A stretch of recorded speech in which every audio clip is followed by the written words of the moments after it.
আসসালামু আলাইকুম। আপনাদের আজকে দেখাবো বিআরএফ এসি আউটডোরের সার্কিট কিভাবে রিভারিং করতে হয়। এখন আমরা সার্কিটটা খোলার জন্য আমরা সার্কিটটা খুলতেছি। দেখেন, এটা খুব সাবধানতা অবলম্বন করে সার্কিটগুলো আস্তে আস্তে সব ক্লিপ খুলতে হবে।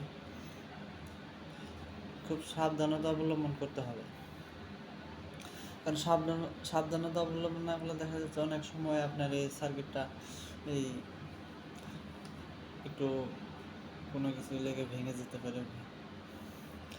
তাই আমরা সাবধানতা অবলম্বন করে সার্কিটটা খুলব। আর আমাদের এটা নতুন চ্যানেল, সবাই আমাদের সাথে থাকবেন এবং আরও নতুন নতুন ভিডিও পাওয়ার জন্য উৎসাহিত করবেন এবং আমার চ্যানেলকে সাবস্ক্রাইব করবেন। এটাই আপনাদের কাছে আমাদের আশা, যেন আমরা আরও এর থেকে ভালো ভালো ভিডিও করতে পারি। এটা একটা VRF সার্কিটের এসি আপনার 10 টন।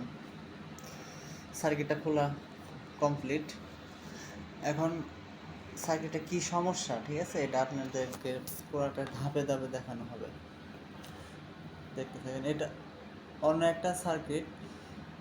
এই সার্কিট থেকে আমরা 12 ভোল্টের একটা রিলে খুলে নিতেছি।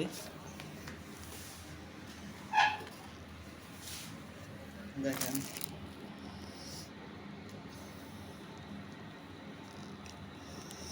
এটা সাকারের মাধ্যমে রিলেটা খোলা হচ্ছে। তাতালটা ভালো করে হিট দিয়ে নিতে হবে।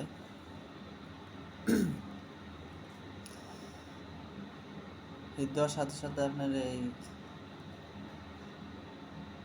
খুব মনোযোগ সহকারে দেখবেন, কারণ এসব কাজ করতে হলে একটু আস্তে ধীরে করতে হয়।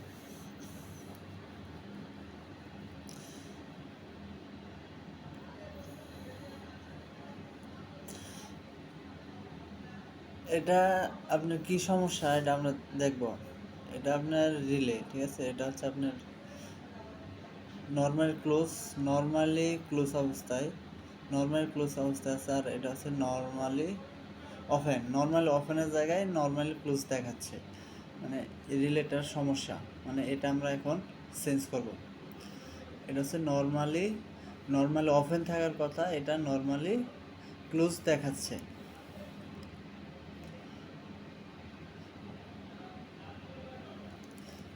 এটা হচ্ছে নর্মালি ক্লোজ, আর উপরের যে পয়েন্টটা হচ্ছে এটা নর্মালি ক্লোজ থাকার কথা, এটা এই রিলেটার সমস্যা। এটা আমরা এখন চেঞ্জ করব। দেখেন, আমার রিলেটা খোলা এবং লাগানো হইতেছে। রিলেটা এর আগে মানে আমরা খুলে রাখছিলাম, এখন শুধু আমরা লাগিয়ে তাতাল দিয়ে জ্বালাই করে দেব। দেখেন কিভাবে জ্বালাই করতে হয়।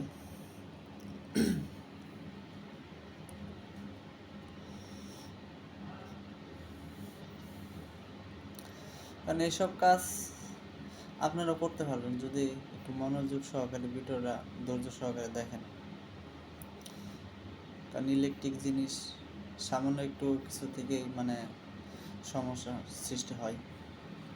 যদি সমস্যা ধরতে পারেন তাহলে সমাধানের পথ অবশ্যই হবে।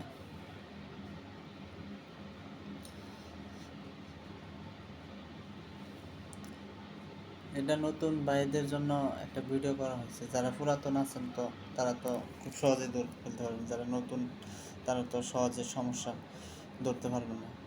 সেজন্যই তাদের জন্য একটা নতুন ভিডিও করা। দেখেন, আমাদের তাতাল জ্বালাই দেওয়া শেষ। জ্বালাইটা ঠিকঠাক মতন হয়েছে কিনা এটা চেক দিয়ে দেখে নেবেন।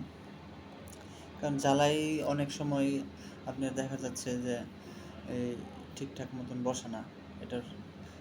এখন আমরা দেখব মানে এই রিলেটা ঠিক আছে কিনা। মানে দেখেন, মিটার আপনারা খেয়াল করেন, উপরেরটা হচ্ছে নর্মালি ওপেন থাকবে, এটা হচ্ছে 2টা পয়েন্ট থাকে।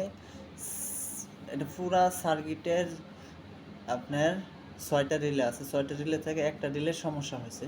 উপরের যে পয়েন্ট হচ্ছে এটা হচ্ছে আপনার নর্মালি ওপেন, আর নিচেটা হচ্ছে নর্মালি ক্লোজ।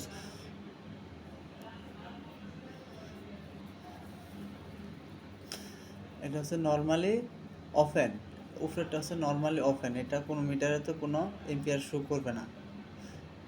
তাহলে আমাদের সার্কিটটা এখন ঠিক আছে। তাহলে আমরা পুরা সার্কিটটা চেক দেওয়ার জন্য আমরা দেখেন পুরা সার্কিটটাতে লাইন দেওয়া হয়েছে 220, সার্কিটে বাতি এসে পড়েছে। তাহলে আমাদের সার্কিটটা এখন ঠিক আছে বোঝা যাচ্ছে। সিরিজ লাইনে চেক দেওয়া হচ্ছে এবং আউটপুটের দেখেন আউটপুট আউটপুট আউটপুট দেখেন আমাদের ওই লাল, হলুদ, সবুজ 3টা বাতি জ্বলছে। এবং আউটপুটের যে ম্যাগনেটিক কন্ট্যাক্টগুলো কয়েলগুলো লাগানোর আগে ভালো করে চেক দিয়ে দেখে নেবেন যে কয়েলগুলো ঠিক আছে কিনা। কারণ ম্যাগনেটিক কন্ট্যাক্টের কয়েলগুলো ঠিক না থাকলে কিন্তু আপনার এই এসির আউটডোরে কম্প্রেসার চলবে না।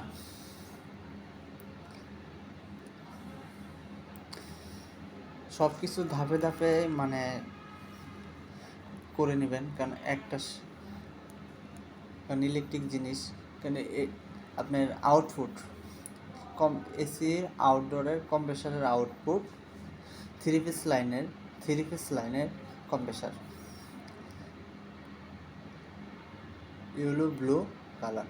যাই হোক প্রিয় ভিউয়ার্স, ভিডিওতে এত কিছু বলা সম্ভব হয় না। লং টাইম ভিডিওর জন্য আপনাদের কাছে আন্তরিকভাবে দুঃখিত। আমাদের সাথে থাকবেন এবং আমাদেরকে প্লিজ অ্যাকসেপ্ট করে